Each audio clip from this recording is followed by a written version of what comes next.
Southeast Radio's Business Matters with Carl Fitzpatrick. Southeast Radio. Well, many retailers dream about making it big on Amazon.com. My final guest this morning is Eric Heller from Wunderman Thompson.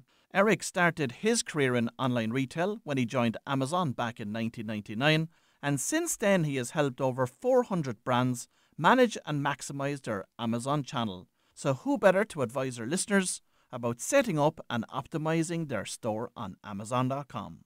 Eric, I want to start the interview by taking you back to the 7 years that you spent working at Amazon. What was that experience like?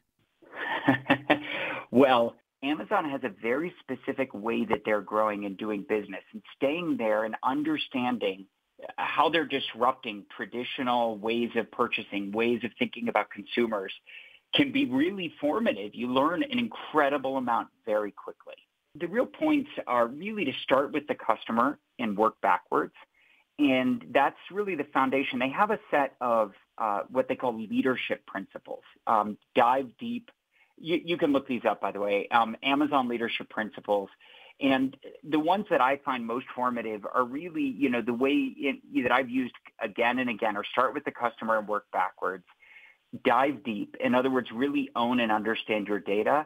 And then in terms of leadership, not being afraid to have a team that's willing to disagree, but then commit. So in other words, you can't always be right, but you need to agree as a leadership team what the data tells you. You need to have the right data, and then you need to be able to have teams that are empowered to make those decisions and then commit to the decisions. Eventually, you all have to say the data means this, and this is the way we're taking it. And I would tell you that has really been formative in the companies that I founded or worked at since. Now, of course, Amazon is the biggest and most recognisable e-commerce platform in the market. But what are the most common challenges that businesses face when trying to sell on Amazon? Oh, well, there's a lot of brands think they know who their competitors are. Maybe they get up on a Sunday morning and they walk the shop and they look, and they're so used to knowing, we've got X% market share in our space, or we've got a great product and it's, we're growing well, and we know who else is out there. And what is so fundamentally different about e-commerce, and particularly Amazon, is you definitely don't know your customers until you're live there or until you do the research there. And the reason I say that is Amazon is such when we were early days at Amazon, we used to call it roll your own store. And the idea really was that you may be an American and search for toilet paper, and maybe you're next to a European who searches for toilet tissue. And they're very separate searches with separate results. And so that's very hard for people to get their minds around brands when they first start thinking about it. But in reality, your competitors on Amazon, your real competitors on Amazon are specifically the competitors on Amazon. And I'll tell you a very brief story. In early days at my company, we went to a major brand, and they said, we love everything that you've done, particularly the growth. But the reporting we don't really love, because you keep including brands we've never heard of. We want to we want to see how we're doing against the brands we really compete against. And, it was a pause, and I said, these are the brands you really compete against. The ones that you're selling against on Amazon are the ones that you really compete against on Amazon. And that framework, that new mind shift, is one of the most important things to think about for brands trying to think about selling on Amazon. It's a very good point you make, Eric. And apart from knowing who your e-commerce competitors are on Amazon, what other characteristics are shared by the brands that are really winning big on Amazon? I think there's a few different ways to, quote unquote, win on Amazon. The first thing I'd say is, the data demonstrates that more than 90% of customers are looking at reviews and ratings on Amazon regardless of where they shop. And I think that's an important thing to wrap your head around, which is winning on Amazon may not just be sales. In fact, right now, knowing and understanding and managing your reputation and information on Amazon may be critical to winning that brick and mortar purchase. The second thing in terms of what are the characteristics that are winning. So first of all, understanding that Amazon has both a direct marketing, so, driving sales opportunity, but it also has a role in driving sales off Amazon. That's the first answer to your question. The second one that's in common, I think, is to really understand how consumers buy on the platform. And what I often guide brands to think about is to really go through it themselves. In other words, go through on Amazon, search for your product, but do it the way a consumer would, or have a focus group. I can't tell you the number of times that I have seen where people are telling me, well, we're going to commission this big research study. And what I'll say is just get 5 people who don't think about this every day, sit down and watch them try and buy your product on Amazon or buy a competitor's. And then I want to give one last thing, just because I think this is a great, very easy thing that's missed all the time. We live in a world right now where we can see what everyone who bought our product yesterday thinks about it, and also our competitors.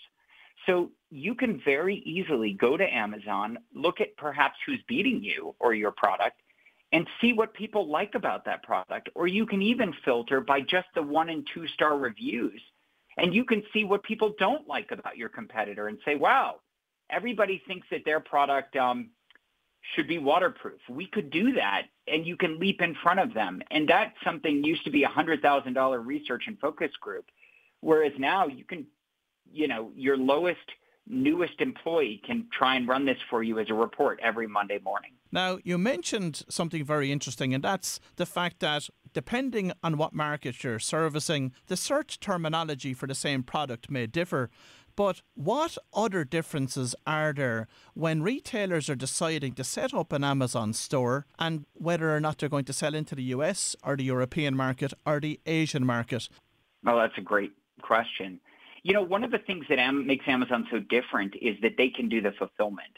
And that because they're so big now, the infrastructure, this ecosystem of support is really large. There are, lists and lists that anyone can find by looking on Google for service providers. But the example would be, what used to be a challenge from a U.S. seller looking into Europe is VAT.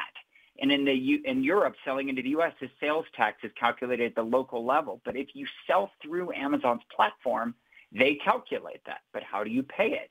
Well, there are services that do nothing but exist to support sellers on Amazon's platform and distribute and pay out your tax, your regional taxes, the sales taxes.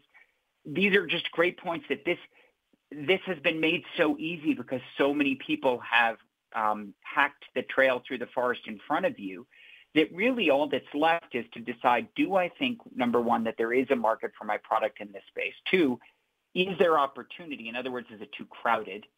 And then 3, can I sell at a point, including all of the, remember, Amazon is really a business that has to operate at the lowest level of granularity.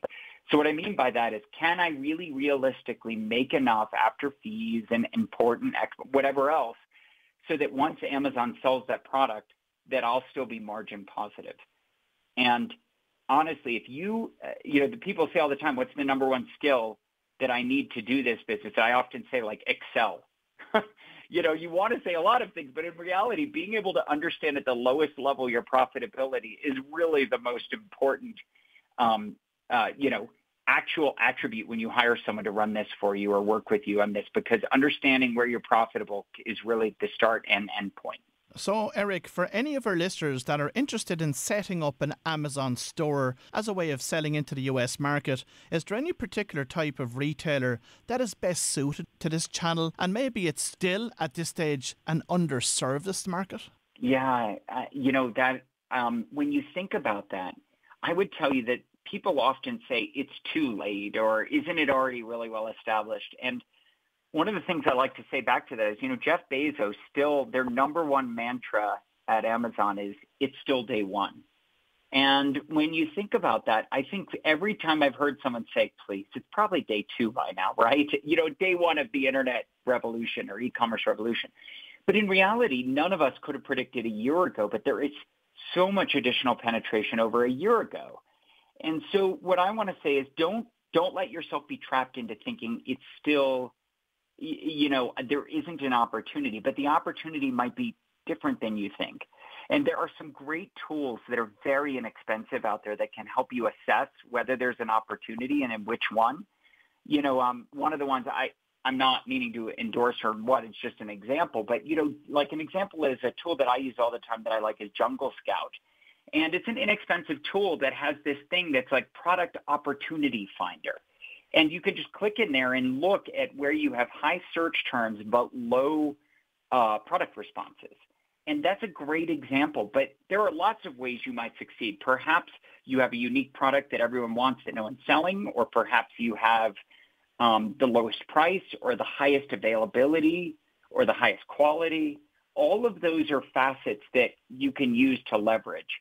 The thing that you want to not do, though, I can remember when Amazon Australia launched, I went down and was part of talking at a conference around that launch with Amazon.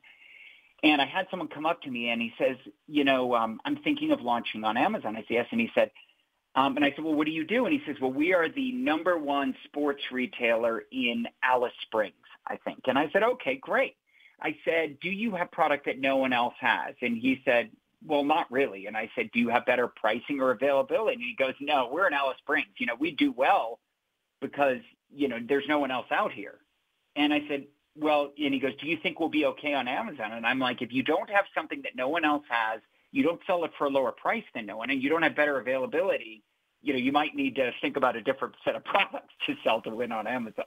Of course, that makes a lot of sense. Now, I do want to talk to you a little bit more about the research that retailers should engage in prior to setting up a store on Amazon. Thank you for that tip, Jungle Scout tool that our listeners can use. What other tools and research is required by a business before engaging in setting up that store on Amazon? I think I really want to go back to there's this amazing set ecosystem. So I think what I would do is the first thing I do is no one knows your product better than yourself. And so how people shop. You can watch other people shop for your product.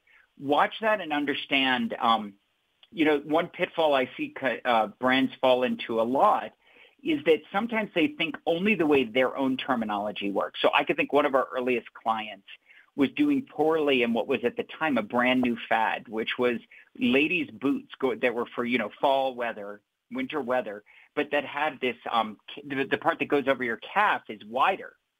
And, at the time they were saying, oh, this is the hottest thing. They're selling really well in brick and mortar. And they're like, we're not selling anything online. Well, online, the boots they were calling the boots what the industry calls them, which is wide shaft boots. But the search terms for this actually turned out to be what consumers call them, which was wide calf boots, or even there was a funny market, athletic calf boots. And the most important thing that solved and unlocked everything for them was to just know what consumers called their product, which is not what they called it. And I think really trying to there's keyword research tools like Merchant Words, and many others. You can look them up. And so understanding what the keywords are that are popular in your category, understanding what products are already there, and then really understanding if you're not there now, what are the weaknesses of the products that are there? For example, the negative keywords I talked about earlier. What do people not like about the current assortment? And then finally, if you have a direct path to maybe create a lower cost or something else related to that, lower cost, better quality, something like that, leveraging that to disrupt the market is always an opportunity. If you're just going to be the 1 millionth seller of 3 and 6 foot, 1 and 2 meter lightning cables, it's going to be a tough business. Now, what's involved actually in setting up a store on Amazon, and what are the relevant timelines involved? Well, there is one side to this to say that Amazon is so easy that someone could sign up and probably be selling something today. But in reality, the majority of companies that have an existing concern and want to integrate, it's a complex opportunity, right? You can get on and suddenly realize, wow, if I want to sell third party, in other words, on Amazon and not to Amazon the way I traditionally sell, maybe I don't have anyone that interacts directly with customers, or maybe I don't have Amazon, here's a basic one that's sort of always hard to believe is so challenging for brands, but I don't have a way to take money or put in a credit card. We don't have a credit card, to sign up for this. So there's one of the things is that, there are plenty of agencies like Wunderman Thompson, like plenty of agencies that you can call that are out there that you could either work with, or there's plenty of online resources and guides if you're a smaller brand or merchant and want to just set something up and look at that. And then there's a lot of third-party communities and Reddit boards and other things to help you come in and do that. And of course, last year you delivered a presentation about collaborating rather than competing with Amazon to boost your sales. How can this be achieved? What I love about this is that when they called me for that presentation, they said, we're running this Amazon event, and it's going to be called Competing and Collaborating with Amazon. And I said, outstanding. That's exactly what I would call it. And they said, great. Which one do you want? And I said, what do you mean? And they said, well, we're going to have 2 tracks. There'll be people speaking about competing with Amazon, and there'll be people talking about collaborating with Amazon. And I laughed, and I said, I want both. And they said, what? And I said, because the biggest brands that I know are doing both. The biggest successes are doing both. And the reason why that's really true is, it's easy to get hung up on the fact that Amazon has so many private labels. And then you remember, well, wait, so does the average grocery store. So many grocery stores have private labels, and I compete with them already, or drugstores. And so there are things where you can think it's more about how do I win on the platform, but always recognize that Amazon is going to take some of that data. They're going to know more than I ever will about their own consumers. And so I'm almost setting up a kiosk inside their shop. And they also sell some of the product that I sell. So how can I do it better, faster, quicker? What do I know about my space that they don't? And we see that all the time. Amazon has disrupted many industries, but there are also many remaining winners in those industries too. I do think it's one of the reasons that probably holds so many retailers back from registering on Amazon, because the fear factor of them getting access to so much data about their products and services and what they're selling, and the fear that Amazon might decide that they'll compete with them directly, source those products themselves. Yes, I agree with you on that one point, which is that, there are challenges on Amazon. There are counterfeits. There are nefarious actors. There are, when I say nefarious, it's like any marketplace, right? There's people out there that might leave you negative reviews to try and, snipe your product. There's a lot of this stuff that just happens. It's complicated. And there are retailers and brands that get sidelined that have bet a lot on Amazon, and then they get suspended, and it becomes very painful. And what I would say is I think you're right. I think there is a balance here of building a brand but not losing a brand. And I think, Amazon is a place where you can build a brand if there's demand for the product. It's not a good place to go if no one knows they want your product. In other words, if they don't know they want or need your product and there's no one searching for that keyword yet, it's very hard to build that kind of business on Amazon. Well, if you've just tuned in, that was Eric Heller from Wunderman Thompson, and I'm delighted that he shared his invaluable knowledge of Amazon with us this morning. Southeast Radio's Business Matters with Carl Fitzpatrick.